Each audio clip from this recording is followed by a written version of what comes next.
आज lecture number 3 attend करने वाले हैं, जिसमें CSS3 का सिलेक्टर के बारे में पढ़ेंगे। तो CSS का सिलेक्टर इसलिए हम यूज करते हैं ताकि HTML का जितने भी टैग है उस पर हम लोग CSS का प्रॉपर्टीज और वैल्यू को इम्प्लीमेंट कर सके। और CSS सिलेक्टर बहुत टाइप का है, जो यहाँ पे कुछ रिटर्न है, जिसमें से आप लोग देख सकते हो एलिमेंट सिलेक्टर। तो एलिमेंट सिलेक्टर किसे कहा जाता है? जो हम लोग टैग राइट करते हैं, उस टैग को नाम को सिलेक्ट करते हैं तो उसे एलिमेंट सिलेक्टर कहा जाता है। उसके बाद है ID सिलेक्टर। तो ID सिलेक्टर क्या होता है कि हम लोग जो भी टैग लिखते हैं उस टैग में ID एट्रीब्यूट राइट करेंगे और उस ID एट्रीब्यूट का जो भी वैल्यू होगा उस वैल्यू को सिलेक्ट करेंगे CSS में, तो उसी को ID एट्रीब्यूट कहा जाता है। उसके बाद है क्लास सिलेक्टर। क्लास सिलेक्टर उसे कहा जाता है जो भी टैग हम लोग राइट करेंगे उस टैग के अंदर में क्लास एट्रीब्यूट को राइट करेंगे और उस क्लास एट्रीब्यूट के जो भी वैल्यू हम लोग राइट करेंगे उसी वैल्यू को सिलेक्ट करेंगे CSS में, उसी को क्लास सिलेक्टर कहा जाता है। जो कुछ नीचे एग्जाम्पल में डिफाइंड है, जो आप लोग देख सकते हो यहाँ पे देखिए। सबसे पहले है एलिमेंट सिलेक्टर। तो एलिमेंट सिलेक्टर आप लोग यहाँ पे देख सकते हैं एग्जाम्पल में रिटर्न, जैसे कि P टैग को सिलेक्ट किया, उसके बाद H1 टैग को सिलेक्ट किया, फिर कर्ली ब्रैकेट को राइट किया हूँ और उसमें CSS का प्रॉपर्टीज और वैल्यू को राइट कर दिया। तो इसी तरीके से हम एलिमेंट सिलेक्ट करते हैं। उसके बाद है ID सिलेक्टर। तो ID सिलेक्टर में आप देख सकते हो सबसे पहले रिटर्न है हैच, उसके बाद है टाइटल, फिर कर्ली ब्रैकेट और उसमें CSS का प्रॉपर्टीज और वैल्यू। तो ये हैच क्या है? तो ये हैच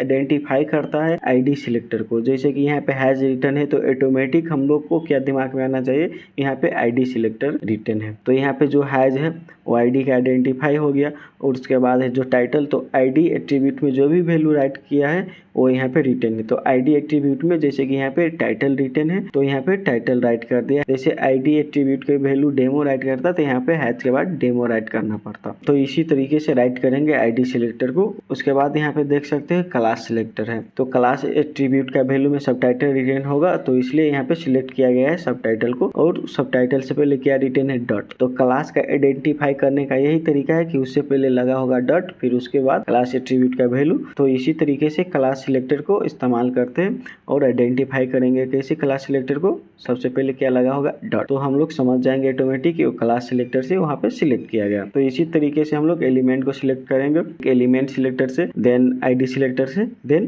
क्लास सिलेक्टर से। तो इन सारे को हम लोग प्रैक्टिकल सेशन अब अचीव करते हैं। तो आप लोगों को सबसे पहले Notepad++ को ओपन कर लेना है। उसके बाद HTML का कंप्लीट स्ट्रक्चर राइट कर लेना है। तो यहाँ पे देखिए मैंने एच टैग को राइट किया और उसमें कुछ कंटेंट राइट किया हूँ। तो जैसे कि एक बात और मैं आप लोगों को बता दूं कि CSS सिलेक्टर को 2 स्टाइल शीट में ही यूज करने वाले हैं, एक है इंटरनल और एक है external style sheet. Inline style sheet में नहीं यूज कर सकते, क्योंकि इनलाइन स्टाइल शीट में उसी टैग के अंदर में हम लोग CSS का प्रॉपर्टीज और वैल्यू राइट करते हैं। तो इसलिए इनलाइन में सिलेक्ट करने का कोई जरूरी नहीं है। काम कहाँ आता है? इंटरनल और एक्सटर्नल में। जैसे कि यहाँ पे देखिए हेड टैग के अंदर में स्टाइल को राइट करता हूँ और H1 टैग को सिलेक्ट करता हूँ, फिर कर्ली ब्रैकेट को राइट करता हूँ, फिर इस पे कलर परफॉर्म करता हूँ, कलर रेड, फिर सेव करता हूँ। सेव करने के बाद अब इसे रन करता हूँ। तो रन करने के बाद देखिए जो भी यहाँ पे कंटेंट रिटर्न है उस पे कलर आ चुका है। तो और भी करके देखते हैं। जैसे कि यहाँ पे देखिए एक H1 टैग रिटर्न है, मैं और भी राइट करता हूँ यहाँ पे। तो अब देखिए कई सारा H1 टैग यहाँ पे रिटर्न है और एक ही H1 टैग को वहाँ पे सिलेक्ट किया हूँ और उसमें कलर प्रॉपर्टीज को राइट कर दिया हूँ और यहाँ से मैं सेव करता हूँ। अब रन करता हूँ, देखना आप लोग क्या होता है। देखिए यहाँ पे सारे H1 टैग का कंटेंट कलर हो चुका है। क्यों? क्योंकि कितना भी H1 आप लोग यहाँ पे राइट कर दो, जैसे कि और मैं राइट कर देता हूँ और यहाँ पे सिलेक्ट मैंने क्या किया हूँ H1 को। तो इससे क्या पता चलता है? कितने भी H1 टैग या P टैग या कोई भी टैग आप राइट कर दो और उस टैग को यहाँ पे आप सिलेक्ट करते हो, तो इस पेज पे जितने भी वो टैग होगा वो सारे के सारे पे CSS परफॉर्म हो जाएगा। क्यों?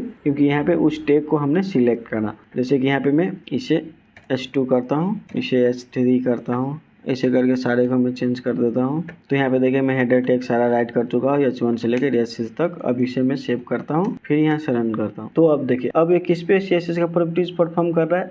सिर्फ H1 पे, क्योंकि यहाँ पे H1 टैग ही सिलेक्ट है। उसके बाद H2, H3, H4 और H6 जो भी टैग है उस पर परफॉर्म करने के लिए क्या करना पड़ेगा? यहाँ पे राइट करना होगा फिर से H2 और उसके अंदर में कलर प्रॉपर्टीज को राइट करना होगा। जैसे कि मैं यहाँ पे राइट कर देता हूँ इसे ग्रीन, फिर H3 राइट करूँगा और इसमें राइट कर दूंगा येलो, फिर H4 सिलेक्ट करता हूँ, इसमें राइट कर देता हूँ ब्लू, फिर H5 सिलेक्ट करूंगा और इसमें राइट कर दूंगा पिंक, फिर H6 को सिलेक्ट करता हूं और इस कलर का प्रॉपर्टीज राइट कर दूंगा ऑरेंज, फिर यहाँ से मैं सेव करता हूं। अब यहाँ से मैं रन करता हूं। तो यहाँ पे देखिए अब एक एक करके H1, H2, H3 से लेकर H6 को सिलेक्ट किया हमने और यहाँ पे सारे के कलर चेंज कर दिया, जैसे रेड, ग्रीन, येलो, ब्लू, उसके बाद है ब्लैक, फिर है ऑरेंज। तो इस तरह से हम लोग एक एक करके सारे एलिमेंट को हमने सिलेक्ट करा, क्योंकि यहाँ पे सारे एलिमेंट वो डिफरेंट है। और ये इसे हम इस तरह से भी सिलेक्ट कर सकते हैं, जैसे कि हमें सारे एलिमेंट पे इसका कोई सिमिलर प्रॉपर्टीज और वैल्यूज राइट करना होगा, तो हम यहाँ से कुछ इस तरह से राइट करेंगे। यहाँ पे कॉमा राइट करेंगे और H2 को सिलेक्ट करता हूँ और उसके बाद यहाँ से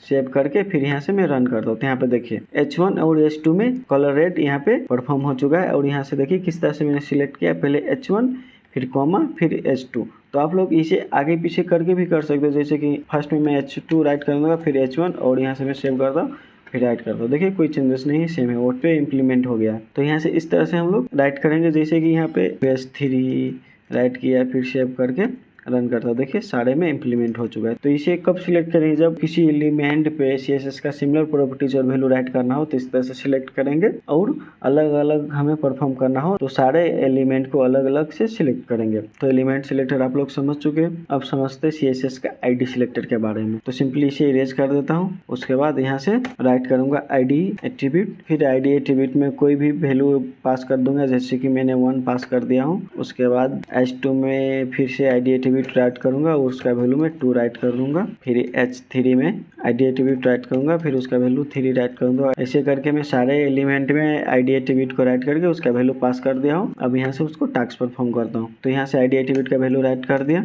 फिर इसमें CSS का प्रॉपर्टीज राइट करता हूँ कलर, और उसमें ब्लू वैल्यू राइट कर देता हूँ। फिर यहाँ से मैं सेव करता हूँ और यहाँ से मैं अब पेज को रिलोड करता हूँ। तो देखिए यहाँ पे जैसे मैंने रिलोड किया तो सारे कंटेंट यहाँ पे ब्लैक है, जो बाय डिफॉल्ट कलर है वही कलर में। तो ये CSS का ID सिलेक्टर काम नहीं कर रहा है। इसका मतलब क्यों नहीं कर रहा, चलिए देखते हैं। तो हम लोग क्या पढ़े थे नोट में कि CSS का जो ID सिलेक्टर है उसे सिलेक्ट करने के लिए जो ID एट्रीब्यूट है उसका वैल्यू राइट करेंगे। उससे पहले क्या राइट करेंगे, हैच राइट करेंगे, तभी ये वर्क करेगा, नहीं तो नहीं करेंगे। तो देखिए अभी हैच राइट कर दिया, फिर ID एट्रीब्यूट का जो भी वैल्यू वहाँ पे राइट करके फिर यहाँ से मैं सेव करता हूँ। अब यहाँ से मैं देखिए पेज को रिफ्रेश करता हूँ। जैसे रिफ्रेश किया यहाँ पे कलर इंप्लीमेंट हो गया। तो इसी तरह से हम सिलेक्ट करेंगे। चलिए और भी देखते हैं। जैसे यहाँ पे देखिए ID एट्रीब्यूट का वैल्यू में 2 रिटर्न है, फिर 3 रिटर्न है। और ये CSS का कलर प्रॉपर्टीज का वैल्यू मैं चेंज कर देता हूँ यहाँ से ग्रीन रेड। अब देखिए ID एट्रीब्यूट का वैल्यू 1 2 3 ये तीनों को यहाँ पे सिलेक्ट कर लिया और सारे में डिफरेंट टाइप का कलर प्रॉपर्टीज का वैल्यू राइट कर दिया। यहाँ से सेव करता हूँ, फिर यहाँ से मैं रन करता हूँ। तो जैसे मैंने यहाँ पे रन करा वो कलर प्रॉपर्टीज का वैल्यू यहाँ पे इम्प्लीमेंट हो चुका है। तो यहाँ पे देखिए सारे एलिमेंट को एक एक करके हमने सिलेक्ट करा और उस पर कलर परफॉर्म करा। इसलिए एक एक करके सिलेक्ट किया क्योंकि सारे पे अलग अलग कलर हमको परफॉर्म करना था। पर कुछ CSS का ऐसा प्रॉपर्टीज है जो सारे पे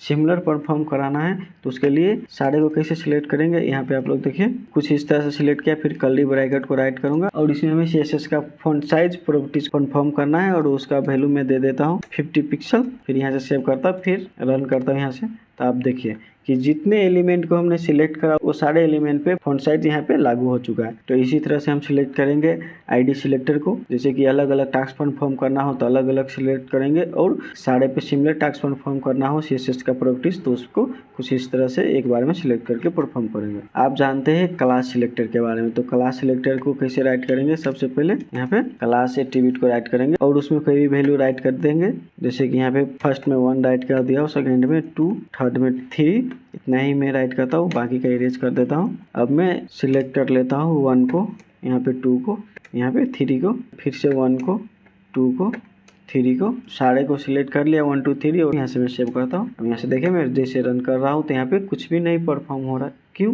क्योंकि क्लास सिलेक्टर को सिलेक्ट करने के लिए क्लास सिलेक्टर के एट्रीब्यूट का जो भी वैल्यू है यहाँ पे राइट करेंगे और उससे पहले क्या राइट करेंगे, डॉट राइट करेंगे, तभी तो काम करेंगे क्लास सिलेक्टर, क्योंकि उसका आइडेंटिफिकेशन ही डॉट नहीं राइट करेंगे तो काम ही नहीं करेंगे। तो यहाँ पे देखिए सारे क्लास एट्रीब्यूट का वैल्यू के आगे डॉट राइट किया और यहाँ से मैं सेव करता हूँ। फिर यहाँ से देखिए रिफ्रेश करता हूँ। जैसे रिफ्रेश किया तो सारे कंटेंट पे वो कलर और फॉन्ट साइज लागू हो चुका है। तो इसी तरह से हमें सिलेक्ट करना है। तो आप लोग समझ चुके हो कि कैसे सिलेक्ट करना है। और एक बात और मैं आपको क्लास सिलेक्टर के बारे में बता देता हूँ। जैसे कि यहाँ पे क्लास सिलेक्टर में आप ऐसे करके भी राइट कर सकते हो कि हमको सिमिलर टास्क परफॉर्म करना है। तो यहाँ पे सबका क्लास एट्रीब्यूट का नाम सेम राइट कर देंगे। जैसे यहाँ पे मैंने सबका 1 राइट कर दिया। अब इसको मैं रिमूव करता हूँ और 1 पे देखिए यहाँ पे ब्लू राइट कर दिया और इसका फॉन्ट साइज 100 पिक्सल राइट करता हूँ। फिर यहाँ से सेव करता हूँ और यहाँ से मैं रन करता हूँ। तो देखिए सारे पे CSS का प्रॉपर्टीज कलर और फॉन्ट साइज यहाँ लागू हो चुका है। तो यहाँ पे देखिए क्लास एट्रीब्यूट का वैल्यू सारे के सारे सेम दिया, सारे में 1 1 1 रिटर्न है और यहाँ पे एक ही वन सिलेक्ट किया और सारे में परफॉर्म हो रहा है। तो इस क्लास सिलेक्टर को हम वहाँ पे यूज करेंगे जैसे कि बहुत सारा एलिमेंट है उस पर सिमिलर टास्क परफॉर्म करना है और सारे एक दूसरे से रिलेटेड कंटेंट राइट करेंगे, तो वहाँ पे CSS प्रॉपर्टीज को राइट करेंगे, उसका वैल्यू सेम देंगे और उस पर इस तरह से टास्क परफॉर्म कराएंगे। और सिंगल भी कराना है तो सिंगल कराने के लिए हमें अलग अलग सबका नाम राइट करना होगा। तो वहाँ पे आप ID सिलेक्टर भी यूज कर सकते हो या H1 सिलेक्टर भी यूज कर सकते हो या क्लास सिलेक्टर भी यूज करते हो। और जहाँ पे मोस्टली एक से ज़्यादा को एक ही टास्क परफॉर्म करना है तो वहाँ पे हम लोग क्लास सिलेक्टर को यूज करेंगे। तो आई होप आप लोग इजीली समझ चुके होंगे कि इसे कैसे यूज करना है और किस तरह से टास्क परफॉर्म करना है। तो आप लोग को वीडियो अच्छा लगा तो मेरे चैनल को लाइक शेयर सब्सक्राइब कर दीजिए। मिलते हैं अब नेक्स्ट वीडियो में। Bye bye, see you.